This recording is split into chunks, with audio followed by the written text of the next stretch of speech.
Hi everyone. Just going for a drive in the old Pro Mazda around Brands Hatch. I've been prepping for the new IR04 around here this week.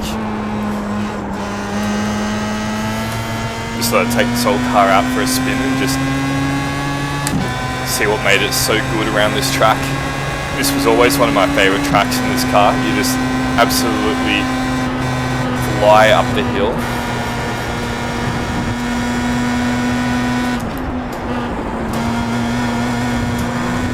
And the corner speed through the top ends, and just the responsiveness is just unmatched by any of the new open wheelers. Now also, when they released the new Pro Mazda 18, they updated a patch for this old car which took away tyre grip. I never quite understood the reasoning for that, and it has made it slower, but overall the balance and the feel are much the same, as the tyre grip has gone from both ends of the car, so it's still quite balanced even if it's just outright a little grippier than it once was.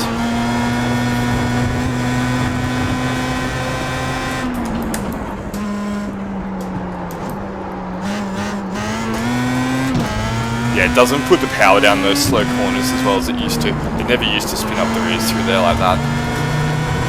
Although this set isn't really optimised for this newer version of the car.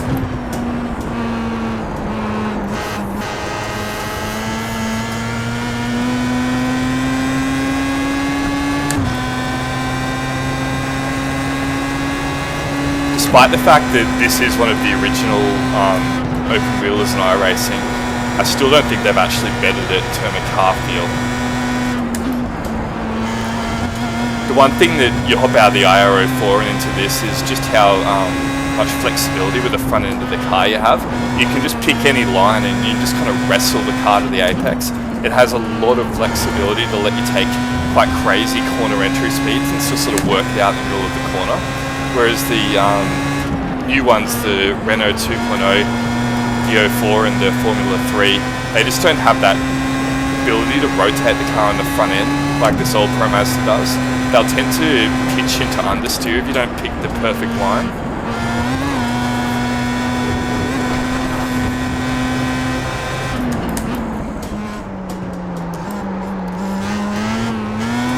Yeah, it wants to spin the rears up a lot through there now. I don't remember it ever used to doing that. But once you're going, it still feels spot on. And through here, the IR04 just wants to just understeer and understeer. If you get anywhere near the throttle, it pushes you off.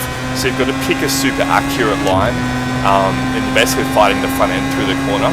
With the Pro Mazda, it's just really comfortable. It can hit the apex. I remember this used to be flat. Is it still flat? Can I try? Yes, it is.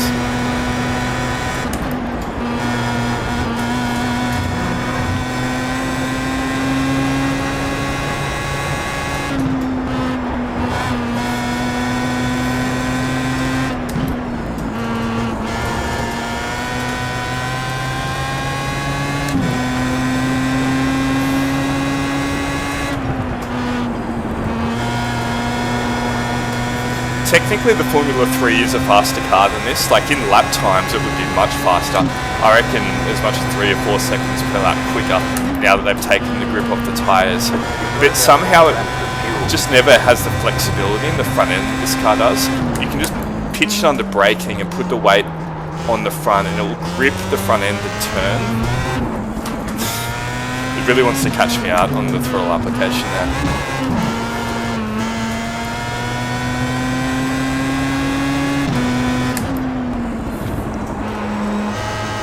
It's actually quite incredible how much grip it has through that corner. It doesn't ever feel like it's pitching into understeer. I probably haven't quite found the limit of the front end through there yet, but just the rotation speed through these fast corners, it's a little bit understeer there.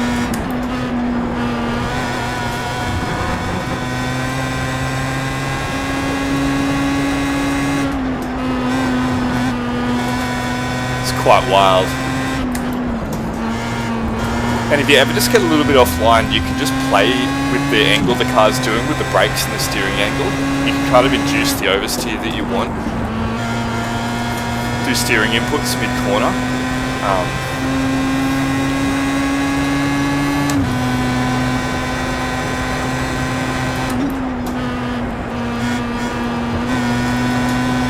the way I like to drive the car, just gives you much more flexibility.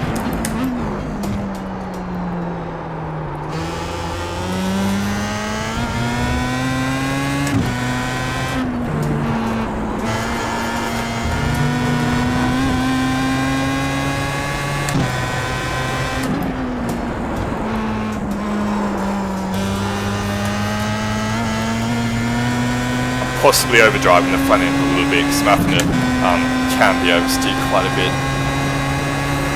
But it just gives you that freedom to kind of,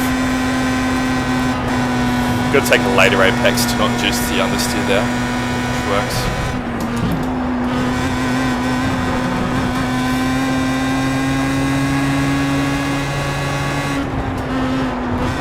And through here you just never feel like you're at risk of going off into the grass.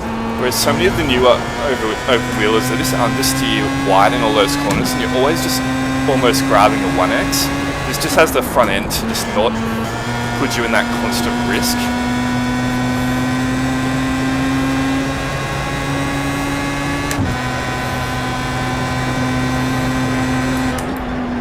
Even the F3 car, despite it being very fast, it still feels like it catches a lot of that mid-corner understeer unless you picked your line absolutely perfectly.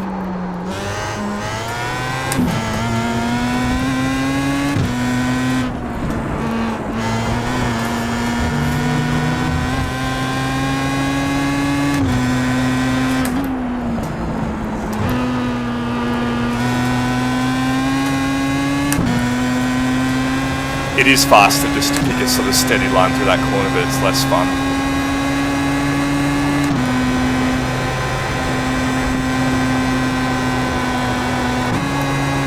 In the race, I would definitely safety lift through there, but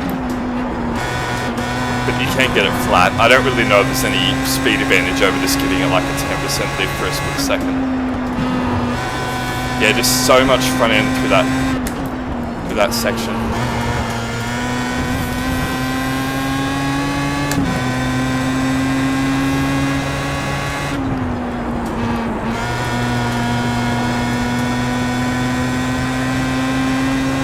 The engine just sounds so much better too, compared to the fairly average sounding four-cylinder engines. That rotary screaming is kind of more reminiscent of older F1 cars.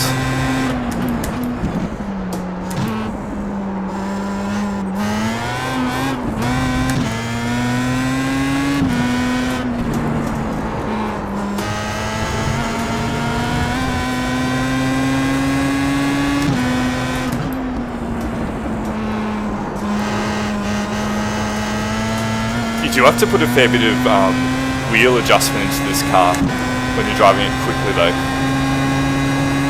One of the advantages to it being quite flexible on the front end is it is prone to oversteer.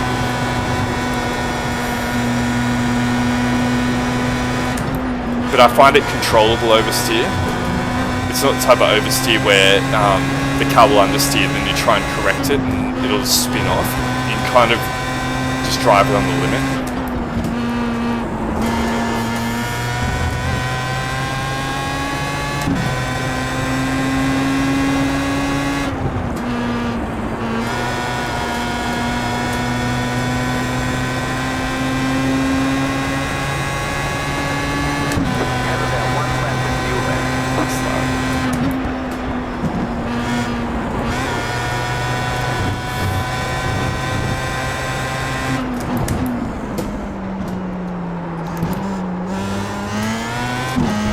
The lack of tyre grip that they've given this car is actually really apparent through there.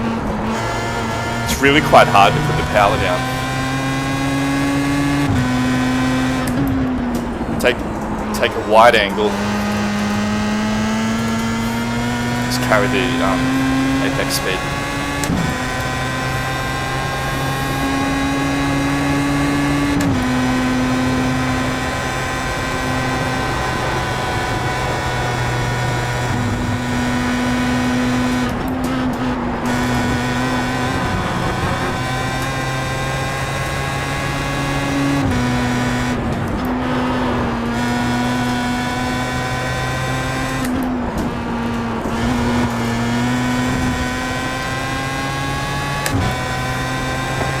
Get left, more fuel.